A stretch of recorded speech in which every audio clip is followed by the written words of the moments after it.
Hello friends, I'm George, the nice smelling gentleman. Welcome back to the channel guys, I hope that all of you are doing well.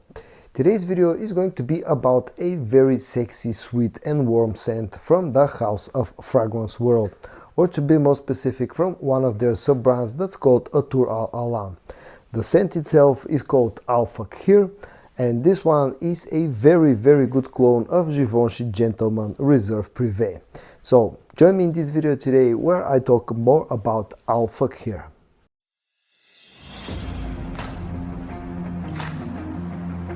First of all guys, please excuse me for my messed up voice, but I've been having a cold for the past few days and my voice has not fully recovered yet, so please excuse me about that. And now let's take a quick look at the packaging and the presentation, the bottle design of Fakhir.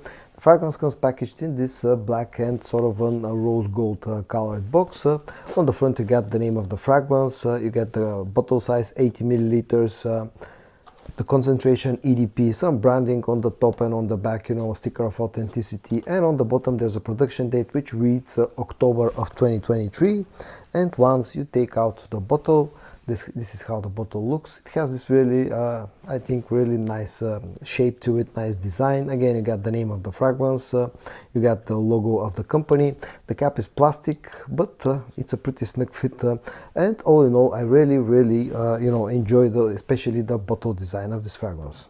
Now, I'm not going to read you, like usual, the note breakdown of Fakhir, because the note breakdown that I was able to find online, and I found it on quite a few sites, had really strange notes listed, notes like peach, like chocolate, like agar oud, notes that this fragrance definitely does not have. I don't know where the source of that note breakdown comes from, but the reality is that it's pretty different.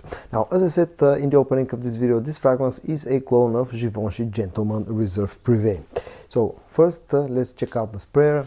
The sprayer is actually pretty good. And now onto the scent of Fakhir.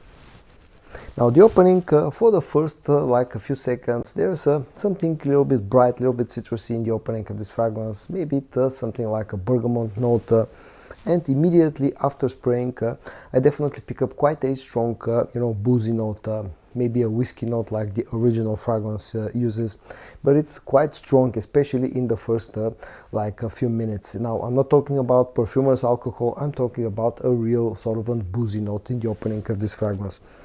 This also opens up a pretty sweet with quite a lot of vanilla right from the first second after you spray this fragrance, and a touch of powdery iris.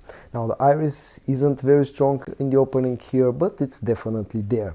When this goes into the dry down, you lose that freshness from the opening, that small freshness, like short-lived freshness that you get in the opening of this fragrance. Also the boozy note loses a little bit of its strength on the dry down, but it's still there. And then on the dry down, this fragrance becomes even sweeter. The vanilla starts to get stronger. There's some amber sweetness, maybe a touch of a tonka bean as well, because this fragrance feels a touch bit sort of powdery, but it's not from that powdery, from that iris note. It's more something like like tonka bean.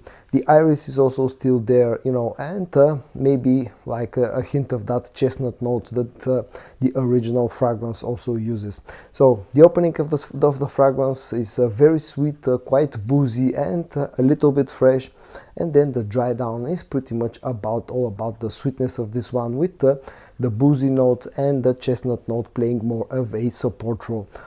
It's a very sweet fragrance, very warm, very sexy scent, and also I can call it pretty much a cozy fragrance that's very well blended. When it comes to how close this fragrance is to the original scent that it copies, in the air it's super close, but when you smell it up close, at least I pick up a few minor differences. The first major difference that I pick up, not major but small difference that I pick up between Fakhir and Givenchy Gentleman Reserve Privée is the fact that the lipsticky powdery iris note that you find in the original fragrance feels a lot stronger compared to what you get with Fakhir. And then, on the opposite side, the alcohol, the boozy note in Fakhir actually feels quite a lot stronger compared to what you get with the original scent. And then on the dry down, for me the main difference is the fact that you know, the original scent has a stronger chestnut note, whereas the chestnut note in here feels a little bit more like a support player. And also Al Fakhir feels a little bit more powdery because of the stronger tonka bean note that's been used here compared to the original scent. When it comes to performance, Al Fakhir will not disappoint you, at least it didn't disappoint me. It's not a beast mode performing fragrance, but it's definitely way above average. I've been getting about 7.5 up to 8 hours of performance out of this fragrance with a pretty loud projection in the first sort of an hour and a half, which almost matches what I get from the original fragrance. The original fragrance maybe lasts like a half an hour to an hour more compared to this one, but Al Fakhir actually feels a little bit stronger when it comes to projection, but lasts just a little bit less compared to the original fragrance. When it comes to the price tag, I paid I think 18 or 19 euros to get Al Fakhir, which at that price point, considering the fact that the scent profile is very nice, it's pretty close to the original scent, it comes nicely packaged, I think it's a very, very good deal actually. Pretty good deal in my opinion. And when it comes to versatility, like the original scent, this is a cold weather fragrance that's definitely more of a nighttime scent, a date night scent, something that you want to spend while you're spending some cozy nights with your loved ones. That's the time and the place to wear Al Fakhir. And onto my final thoughts about Fragrance World's Al Fakhir. As I said in the opening, this is a very sexy, very lovely, very cozy and warm scent that is actually a very, very good clone of Givenchy Gentleman Reserve Privée. Scent-wise, very close, has a few minor differences, but still it's very close, especially in the air. Also has pretty decent performance, has a very low price tag, and if I have to point out just one con about this fragrance, that will be the bottle size, which is 80 milliliters. Now, I've said this many times before, but I really don't like it when fragrance companies do this kind of stuff. I would have preferred this to come in a 100 milliliter bottle size. But apart from that, this is actually a very, very nicely done fragrance. So if you're looking for a clone of Givenchy Gentleman Reserve Privée, a well done clone of Givenchy Gentleman Reserve Privée with good quality and a good performance, then definitely check out Al Fakhir from Fragrance World. And so guys, in today's video I showed you a very nicely done clone of Givenchy Gentleman Reserve Privée that comes from Fragrance World and their sub-brand called Athoor Al Alam. And the fragrance itself is called Al Fakhir. I hope that you found this video interesting. If you did, give it a like, and I also hope that you're going to join me in the next one. And until then, stay safe and bye bye.